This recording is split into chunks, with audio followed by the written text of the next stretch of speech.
Is judgment rational?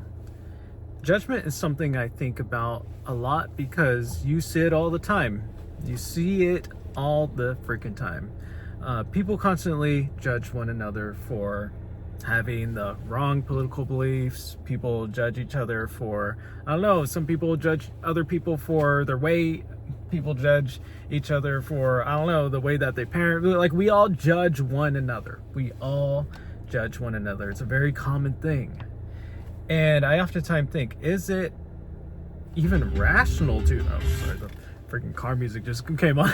Is it even rational to judge? I think to a degree, it can be a little irrational to judge people because when we are judging people, we're not really taking into consideration all of the variables that caused that person to behave in a certain way or to think a certain way or to feel a certain way. We are quick to judge, we are quick to shame, without really understanding the context in which people have beliefs. For example, I have certain beliefs about ICE. I have certain beliefs about Donald Trump. As a Latin man who has had experiences that pertain to Latin communities, I have certain political beliefs based on that. I did not ask to be born Latin. I did not choose to be born Latin. I was born Latin, and then therefore I was kind of assigned these different experiences. I experienced these different experiences being in the Latin community, which made me develop certain political beliefs, which some people judge me for. Some people judge me for having certain beliefs about ICE. And I judge other people for having certain beliefs about ICE or different political things or whatever it may be. We all judge one another. But ultimately, when we're judging, we are not, once again, looking at the cause and effect relationships that ultimately end in someone possessing a certain feeling about something or a certain behavior or an outlook or a belief. We are not really taking into consideration even maybe the person's temperament, their genetics, their family history. For example, sometimes the people who are overweight get a lot of judgment on their weight. They other people will look at them and ask, like, why don't you eat less or why don't you exercise more? While not even knowing people's biology plays a role in their capacity to lose weight. People's mental health plays a role in their capacity to be able to practice certain abilities or practice certain actions that are required to lose weight. And we don't know exactly all of the complex nature that goes behind someone and their weight or lack thereof. Maybe someone's really skinny, or maybe someone has no muscle, and you look at them and you're like, why don't you work out? Someone's a Republican and you look at them and you're like, why are you a Republican? It doesn't make sense. You're stupid. Don't you have empathy for people? It's like, and I'm a liberal. Yeah, I'm a leftist. But I feel like even sometimes it's important for us leftists to understand, like, people who are Republican for a reason because they were born in a particular socioeconomic context, socioeconomic political context that made them develop those beliefs. And although we may feel that those beliefs may be insensitive in some ways, they still possess those beliefs because of reasons that are to some degree explainable to them. I feel that judgment to severe degrees is and cannot be rational. You cannot judge someone and have a scorn towards someone and that judgment be completely rational or grounded in reality, because ultimately people feel the way they do for their own reasons, whether legitimate or not. It explains their past experiences, explain whatever behavior, feeling, or viewpoint that they have. And that can't be taken away from people. I ultimately also think that recognizing that people don't have possessed free will in many regards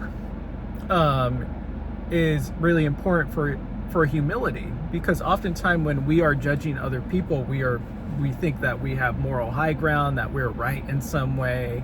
And I feel that when we recognize the cause and effect nature of the world at large, we are able to gain a little bit of humility.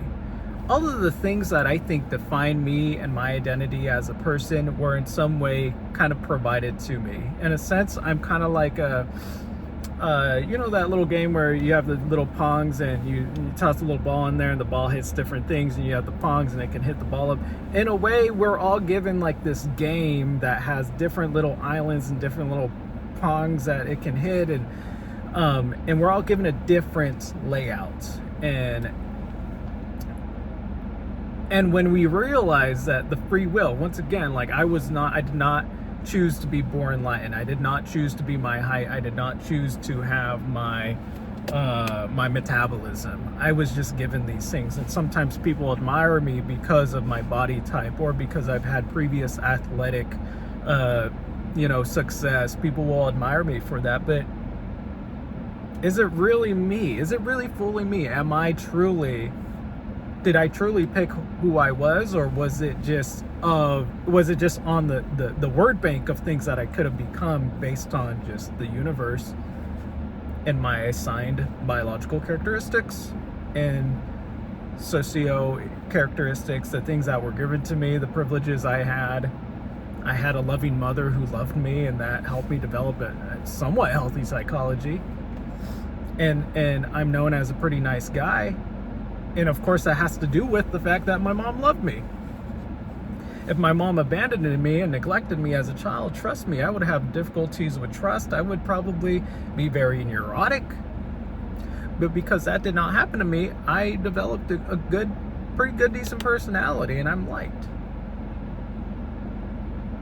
But am I ultimately the reason why I have that? No.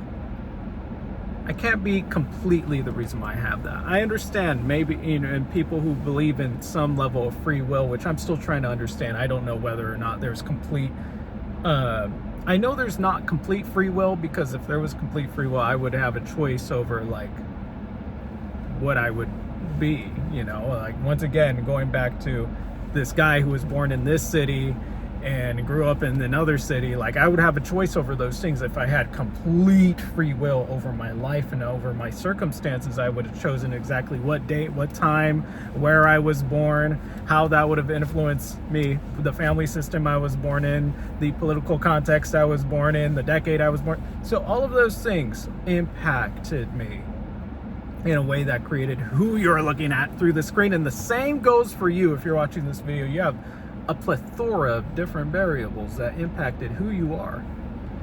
Can we take full accountability for all of those things? Like, there's no way that we could say like, oh yeah, everything that I am was 100% crafted by me. And this is where I go back to